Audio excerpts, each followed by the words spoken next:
Welcome to my channel. I hope today's story captures your interest and leaves you wanting more. Your continued support truly means a lot to me. Now, let's get started with the story. I wasn't meant to be part of the photo. That much was clear. The photographer raised his hand halfway, like he was about to wave me in, but then stopped, looked past me, looked over to Evan, my son, my only child, my legacy. Evan shook his head, just slightly, barely noticeable if you didn't know him like I did. And that was the end of that. The camera shutter clicked anyway. Lily's family smiled wide, full bloom, like they'd rehearsed. Her father stood in the center, the patriarch, hands around both their shoulders, the kind of man whose cufflinks catch the light even indoors. The kind of man people listened to before he said a word. The kind of man I had pretended to be, for years. I stood at the edge of the tent. White canvas, gold trim, orchids sweating in glass bowls, plastic flute of champagne. My name tag clung to my jacket like a parasite. Mr. Daniel Hart, guest. Guest. That word. That small, surgical wound in the chest. Nothing more. No one noticed I was alone. Or maybe they did and just assumed I'd earned it. That I was some relic from Evan's childhood. A holdover from a life he'd already repackaged and sold off. People like me weren't part of these events. Not really.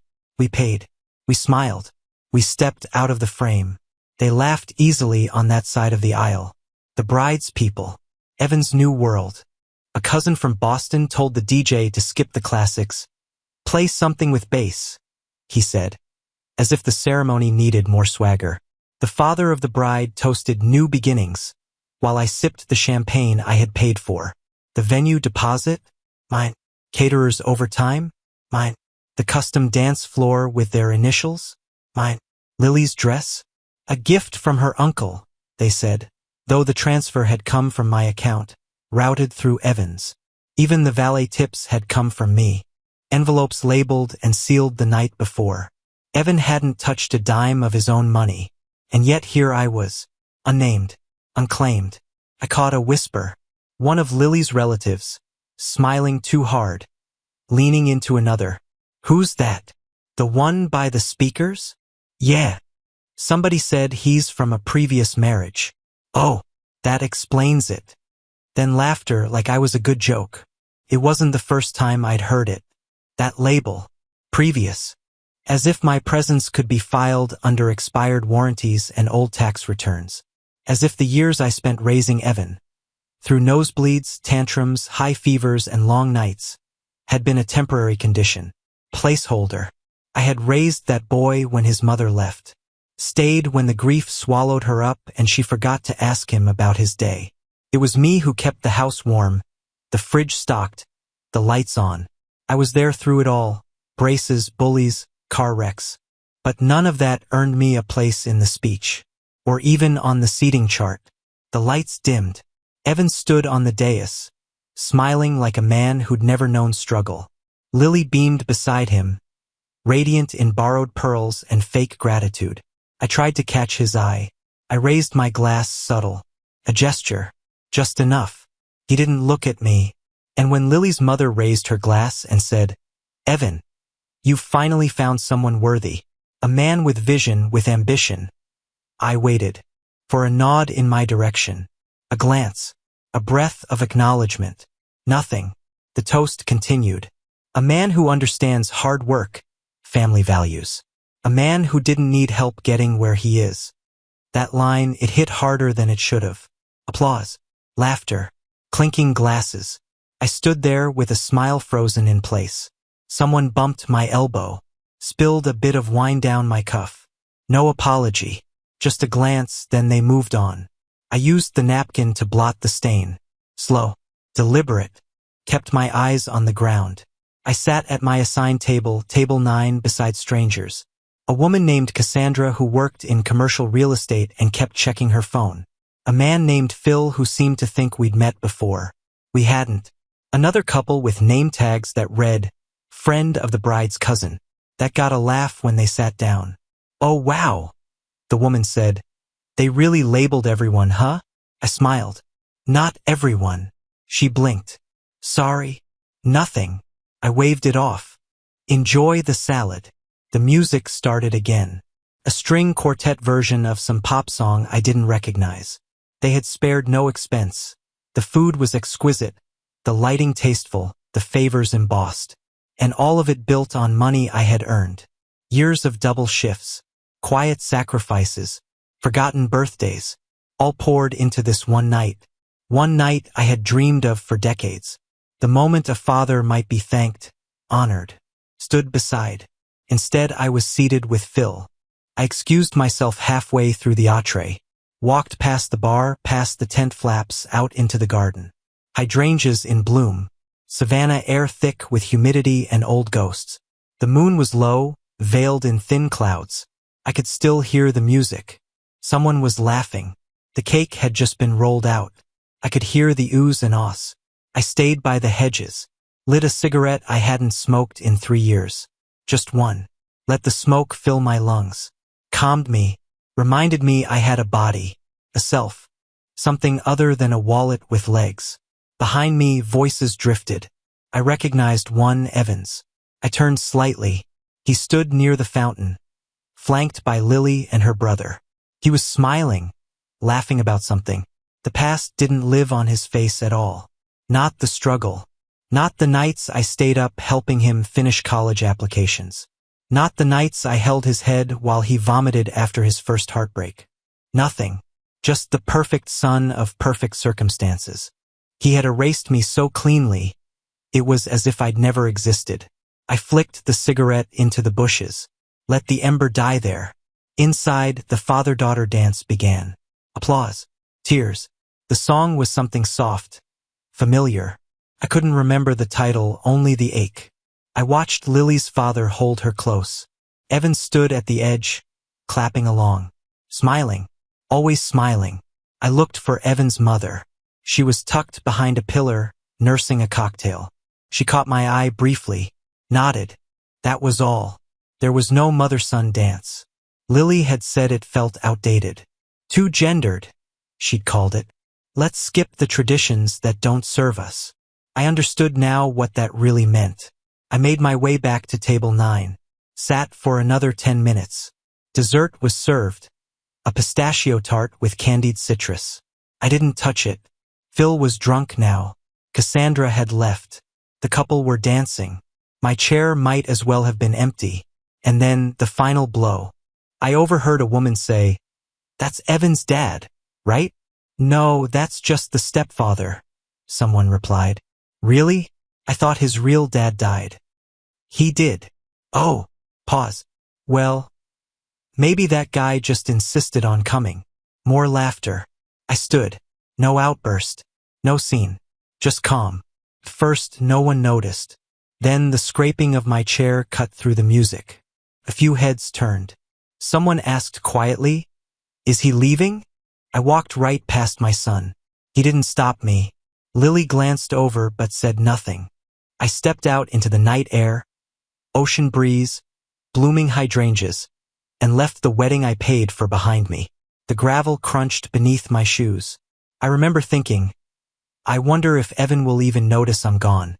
I wondered if I had truly raised a man or just subsidized one. At the parking lot's edge, the valet offered a quiet, "Have a good night, sir." I handed him a folded 20 and nodded. "You too." He smiled, the first person to look me in the eye all evening. As I drove off, I watched the tent disappear in the rearview mirror. Music still echoing, lights still glowing. My name, the one that had signed every check, never spoken once. Not even by my son. I didn't slam the door when I got home. That would have meant I still needed them to hear me.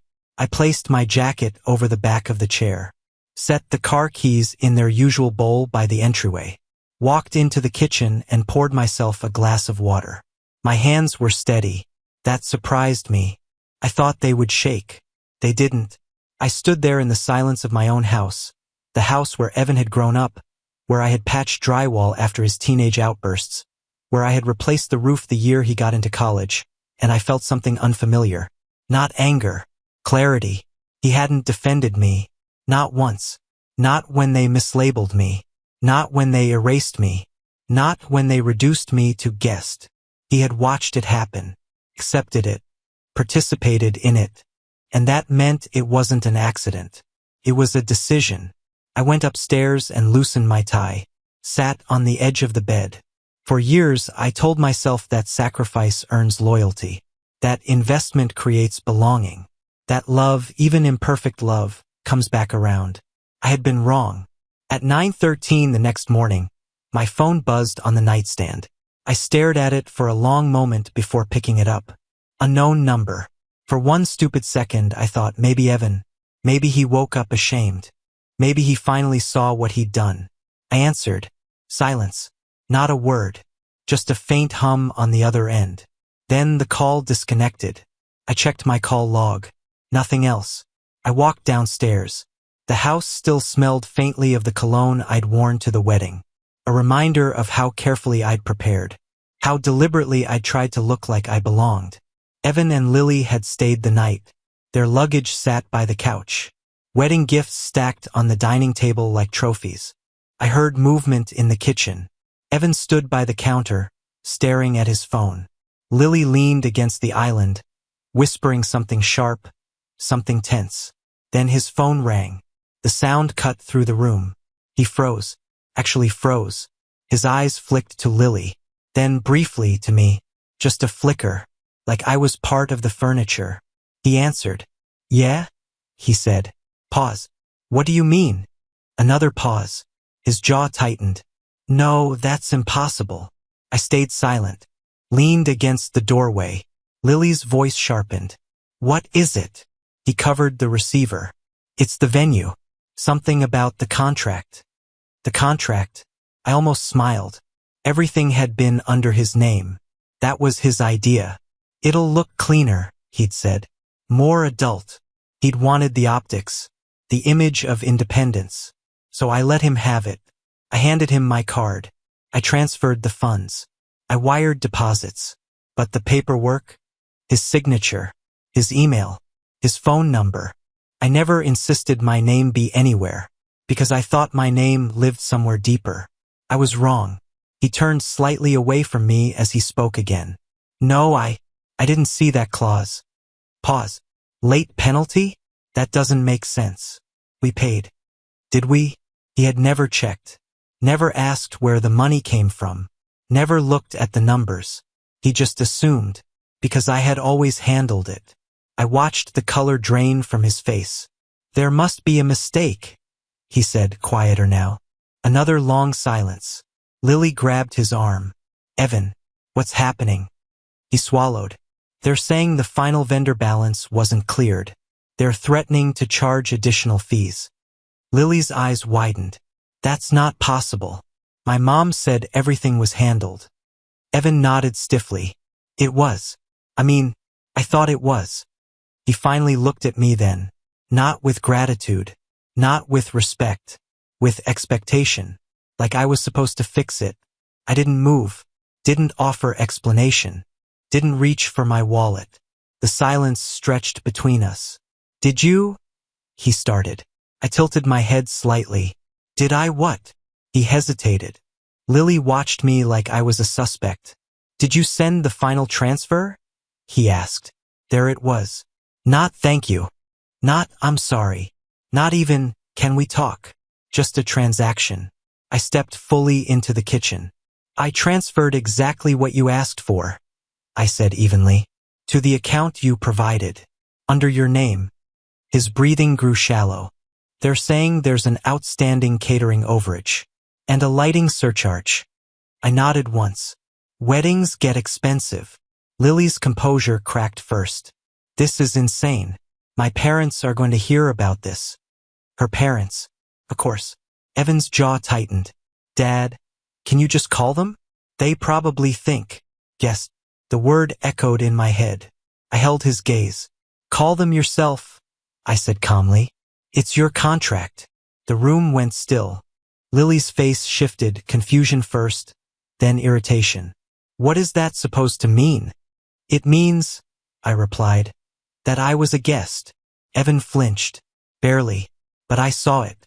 You're being dramatic, Lily said flatly. Am I? I looked at my son. You didn't correct them, I said quietly. Not once. His eyes flickered away. It wasn't the time, he muttered. No, it wasn't convenient. He rubbed his forehead. Look, can we not do this right now? We just got married. I nodded slowly. Yes, I said. You did. The phone buzzed again in his hand. He answered immediately this time. Yes, I understand, he said, voice tight. No, I'll handle it. He ended the call and stared at the floor. They need payment by Monday, he said. Or they'll escalate. Escalate. Such a clinical word for embarrassment. He looked at me again. Waiting. Always waiting. I felt something settle inside me. Heavy. Final. For years, I thought fatherhood meant absorbing the cost. Financially. Emotionally. Publicly. Standing in the shadows so your child could stand in the light. But what happens when the light never turns toward you? What happens when your presence is edited out of the frame? Evan cleared his throat. So, can you help? Help. Not apologize. Not acknowledge. Help. I walked past him and poured myself another glass of water. The house was quiet except for the hum of the refrigerator and the distant traffic outside. I took a sip, set the glass down carefully, and said nothing. The silence was louder than any argument. Lily crossed her arms. Are you serious right now? I looked at her calmly. Dead serious. Evan's face hardened. This is about last night, isn't it? I met his eyes. It's about many nights. He exhaled sharply. You're making this into something it's not. No, I said quietly. You already made it into what it is. He stared at me like he didn't recognize me. Maybe he never did. Maybe I had just been background infrastructure, like plumbing, useful, invisible, until something breaks. The phone buzzed again. He didn't answer. For the first time since the wedding, he looked uncertain. And for the first time in years, I didn't rush to steady him. I let him stand there, on his own name, on his own contract, on his own celebration, and I realized something simple. When you choose to make a man a guest in your life, don't be surprised when he stops paying the bills. I waited, not for an apology. I stopped believing in those. What I waited for, what part of me still foolishly hoped for, was a conversation. A gesture. A knock on my door. A sentence that began with, "Can we talk?" Or even the brittle humility of, "I didn't realize." But the house stayed quiet. I heard Evan and Lily in the next room. Their voices low. Their words hushed as if shame could be controlled by volume. They spoke in fragments.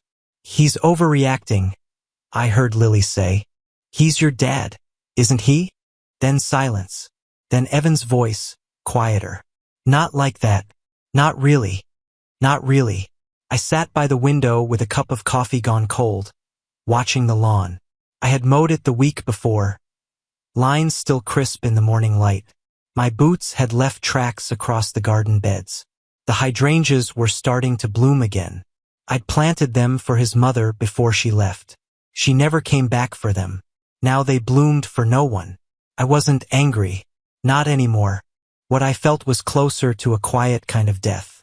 Like when you realize the house you spent decades building was never a home, just a well-decorated waiting room. A place you passed time in, hoping someone would remember you were there. He didn't come talk to me. Didn't ask why I left the wedding early. Didn't say thanks. Didn't ask what the venue said. The only words he offered came hours later, in passing, as he passed me in the hallway with his shoes in hand. "Just let me know if you're gonna call them back." That was it. No look. No pause. Just a request for a service. Like I was the concierge. So I made a decision. Not out of bitterness. Not revenge. But truth. They had built a life that didn't include me. Not emotionally.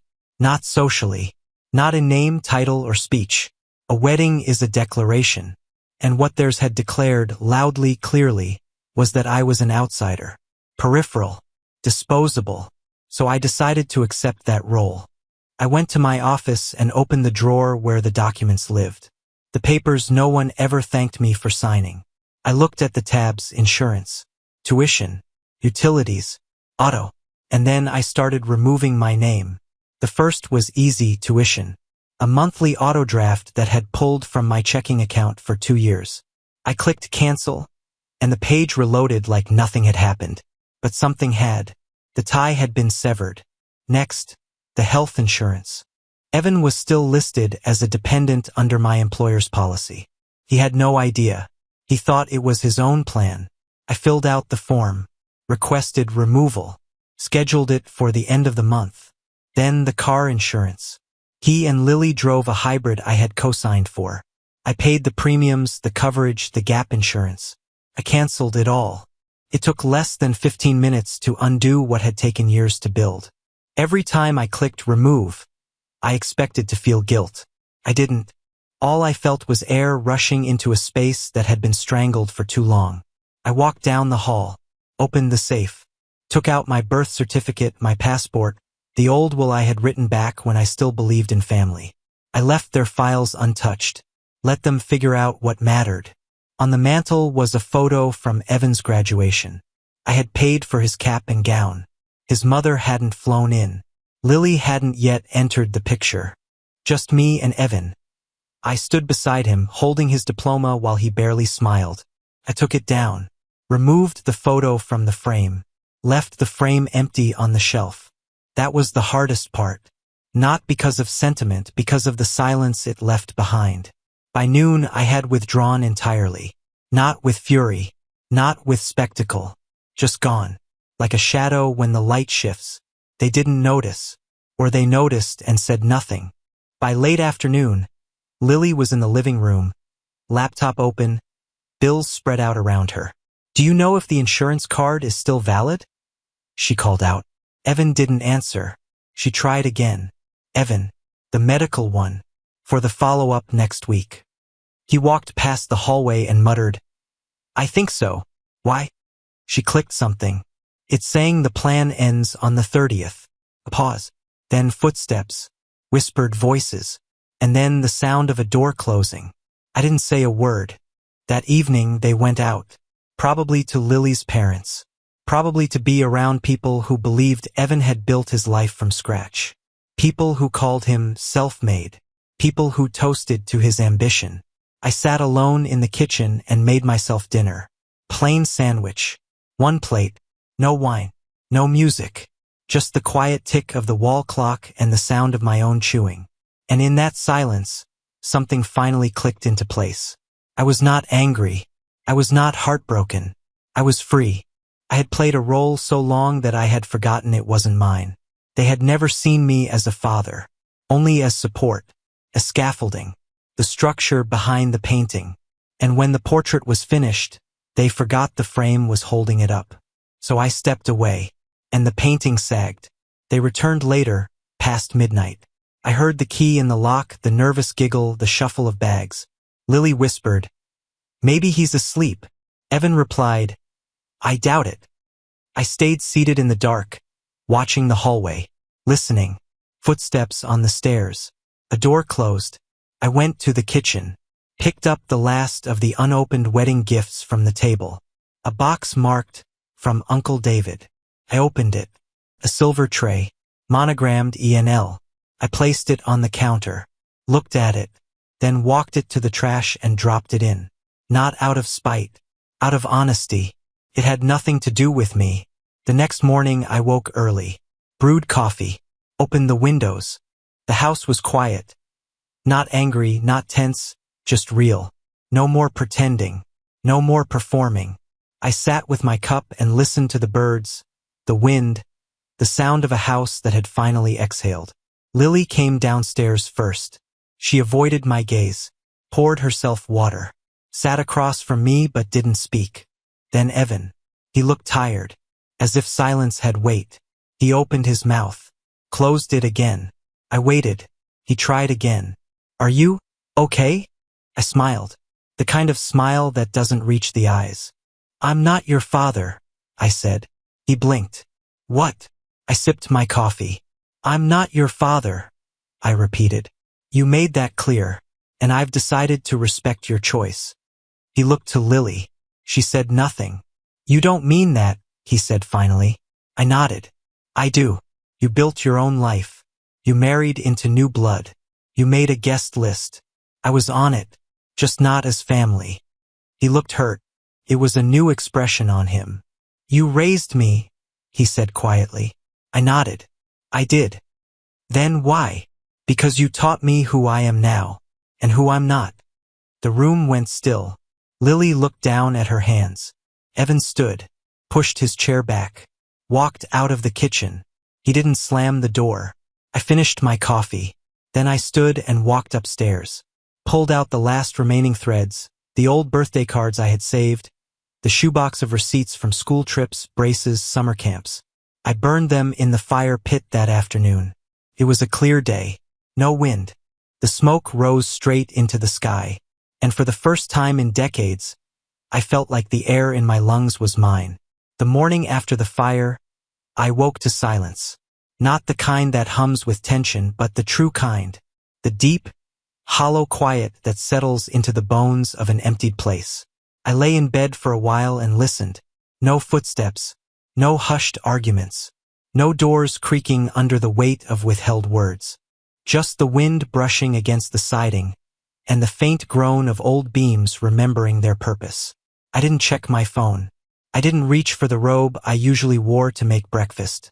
I just sat up, bare feet on hardwood, and looked around the room. It was still ours, technically, but that word had long since lost its meaning.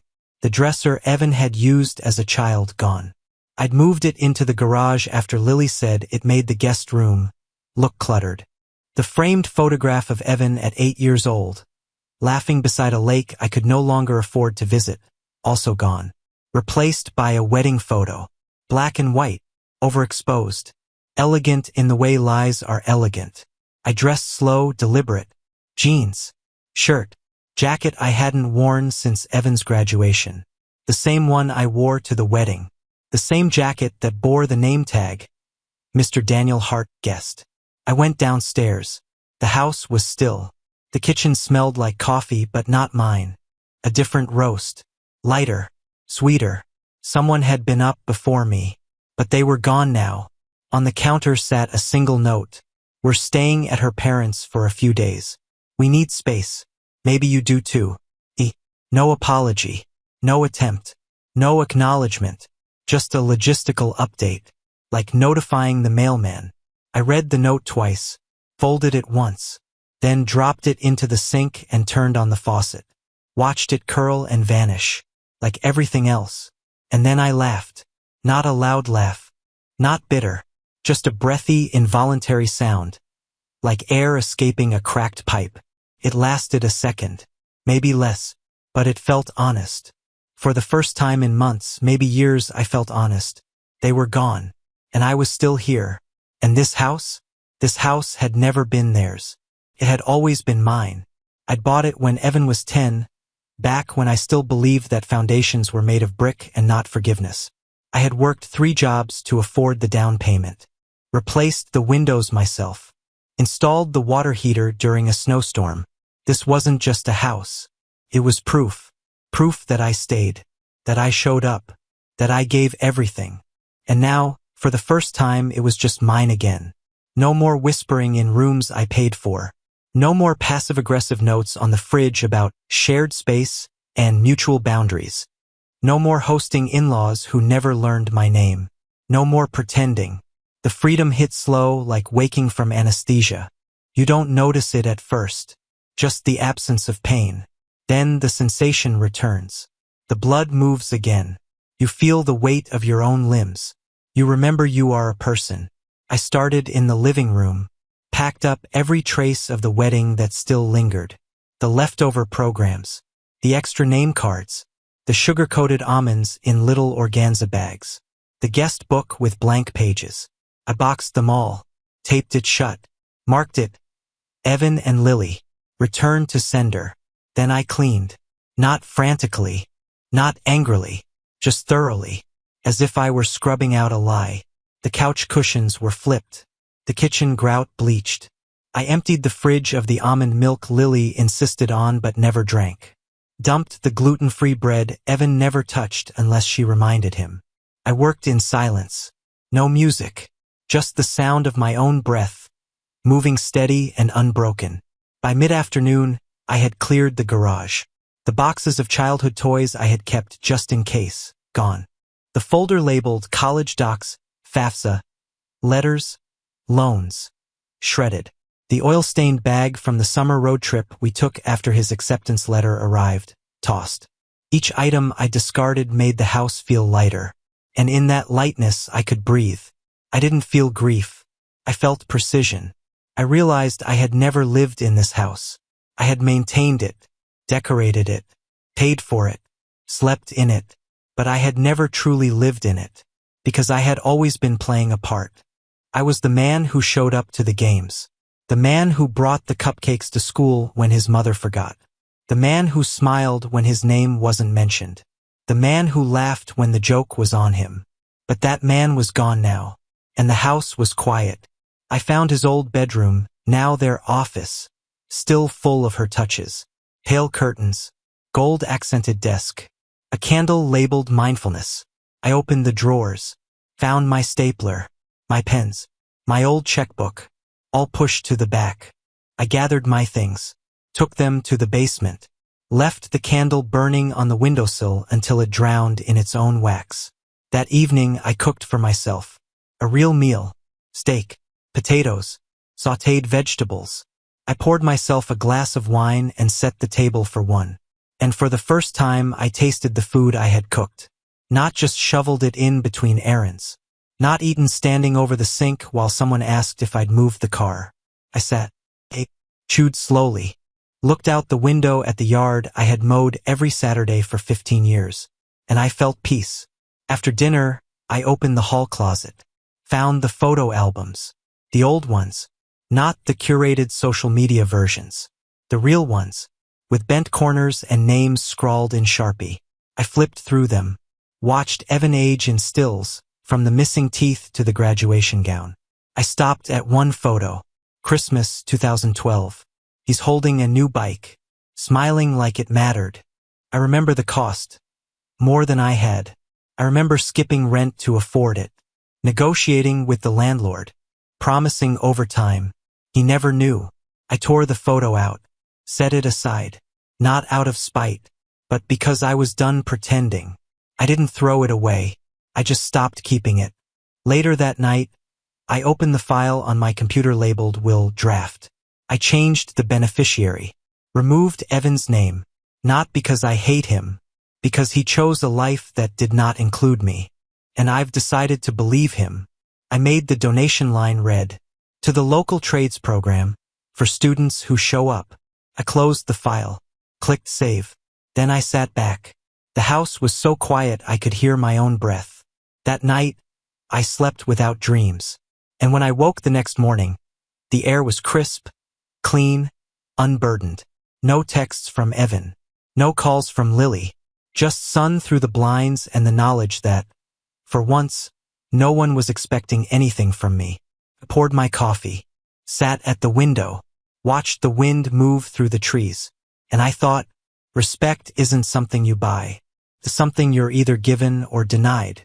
And if it's denied, stop waiting for it. Walk away. You'll find that the silence left behind is not emptiness. It's peace.